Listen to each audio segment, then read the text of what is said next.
বলি দাঁড়িয়ে রাখতে সবাই পারে না, দাঁড়িয়ে রাখা খুবই দরকার। কিন্তু দাঁড়িয়ে রাখলে লাভ আছে, বিশেষ করে 15 থেকে 25 দাঁড়িয়ে রেখে পারো। তাহলে প্রথম বেঁচে যাবে দুষ্টু বন্ধুদের হাত থেকে, কিছুদিন মোল্লা টোল্লা বলে এরপরে চলে যাবে, জীবনে বেঁচে যাবে একেবারে।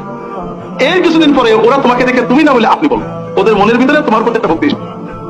2 নম্বর, তুমি মেয়েদের হাতের থেকে বেঁচে যাবে। এখন ছেলেরা বলবে এটা কোনো কথা হলো, মেয়েদের সাথে গল্প করা কি মজা? আসলে মজা, কিন্তু এটা শুরু মজা দিয়ে, শেষ অনেক কষ্ট দিয়ে। প্রথমে মজা, এরপরে পকেট, মোবাইল, সিম, টাকা, হাদিয়া। পকেট নিজেরটার পরে বাপেরটা, এরপরে পকেট হলে তো কথা ছিল না, এরপরে গম কামাই, এরপরে লেখাপড়া নেই, চোখ বুঝেও দেখি, চোখ মেলেও দেখি। এরপরে সমস্যা হলো, তখন মনে হবে যে বিয়ে করি। আল্লাহ না করুক, বিয়ে যদি হয়ে যায় আজীবন কান্না, আর বিয়ে না হয়ে গেলে বছর খানেকের কান্না।